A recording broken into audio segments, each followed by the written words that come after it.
Hello guys, আসসালামু আলাইকুম।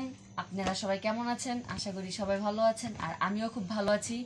তো আমি লাবিয়া সুমুস ব্লগে আবারও চলে আসলাম আপনাদের মাঝে নতুন একটা ভিডিও নিয়ে। আমরা প্রতিদিনই কোনো না কোনো কিছু নতুনভাবে ট্রাই করতে চাই। তো আমরা সবসময় ভাবি আমরা কি নাস্তা করতে পারি, কি নাস্তা খেতে পারি। তো আজকে আমাদের জন্য, আপনাদের সবার জন্য নিয়ে আসলাম আলু।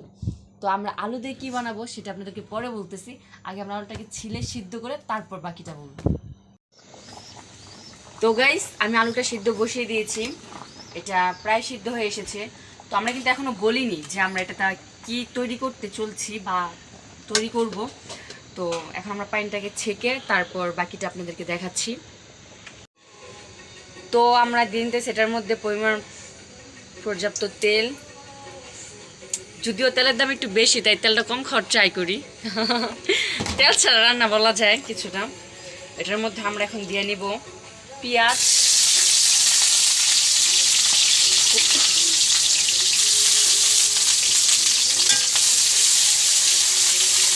পেঁয়াজটা লাল হওয়ার জন্য আমরা ওয়েট করব।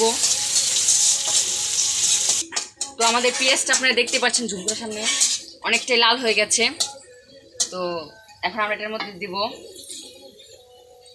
পরিমাণ মতো আদা রসুন বাটা, একটু পানি, তারপর দিব একটু হজের গুঁড়া পরিমাণ মতো,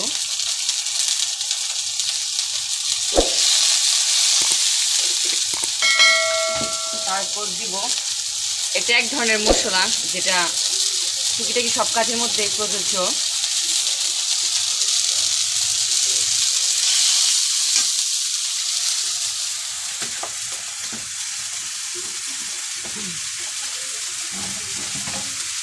তারপর দিব লবণ পরিমাণ মতো।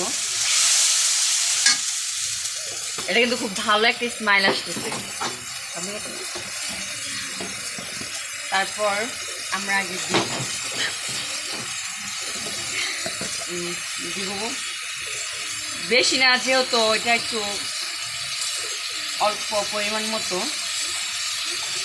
এটা তো তরকারি না যে আমরা অনেকটা দেবো, তাই পরিমাণ মতো একটু করে পরিমাণ মতো হলুদ। বাস, এটাকে এখন আমরা একটু কষিয়ে নেব।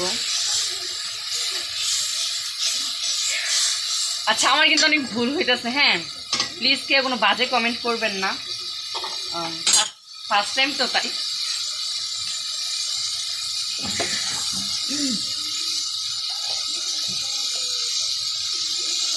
আইতে মশলা কি লাগবে?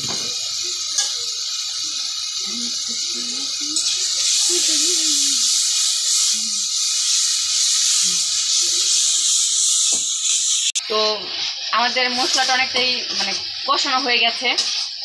তো আমরা এখন এটার সাথে অ্যাড করব আলু।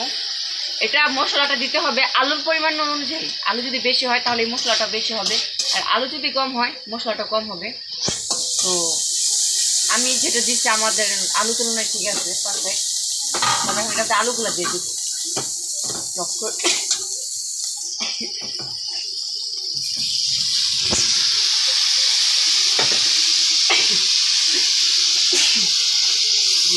এবার অন করেন।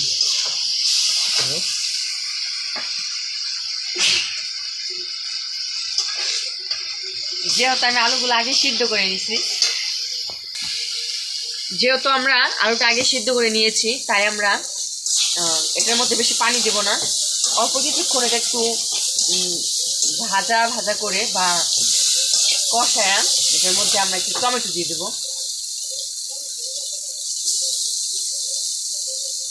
টমেটোটা দেওয়ার পর যেহেতু আমরা এটা ফার্স্টে কষাইছি, জাস্ট একটু জাল হওয়ার জন্য, মানে যেন মশলার সাথে আলুটা ভালোভাবে মিশা যায়, এই জন্য আমরা এটার মধ্যে একটু পানি দেবো। পানিটা বেশি না, যেহেতু আলুটা আমাদের আগে থেকে সিদ্ধ আছে, কিছুটা পানি দেবো। তো এই যে পানি,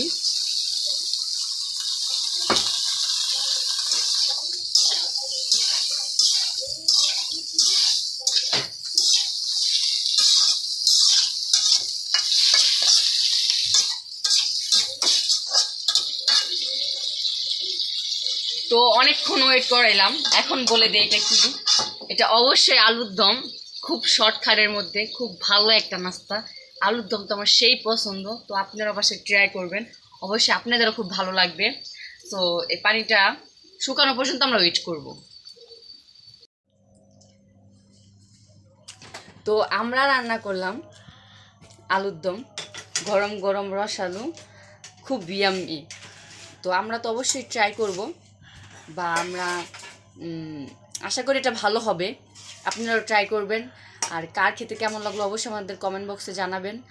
আর প্লিজ প্লিজ প্লিজ আমার আইডিটা লাইক কমেন্ট শেয়ার অবশ্যই করবেন। আল্লাহ হাফেজ। আমার চ্যানেলে লাভিয়া সুমুস ব্লগে সবাইকে অনেক অনেক ধন্যবাদ এতক্ষণ ওয়েট করে আমাদের ভিডিওটা দেখার জন্য। Thank you so much. সবাই ভালো থাকবেন, আর আমার জন্য বেশি বেশি দোয়া করবেন, আমি যেন আপনাদের জন্য আরও নতুন নতুন ব্লগ নিয়ে আসতে পারি। তো থ্যাংক ইউ, আল্লাহ হাফেজ। Thanks for watching. লাভিয়া সুমুস ব্লগের চ্যানেলের পাশে থাকবেন, বেশি বেশি সাপোর্ট করবেন, লাইক কমেন্ট শেয়ার দিয়ে পাশে থাকবেন। নতুন নতুন ভিডিও পাওয়ার লাইক করবেন, চ্যানেলটি সাবস্ক্রাইব করে আমাদের পাশে থাকুন।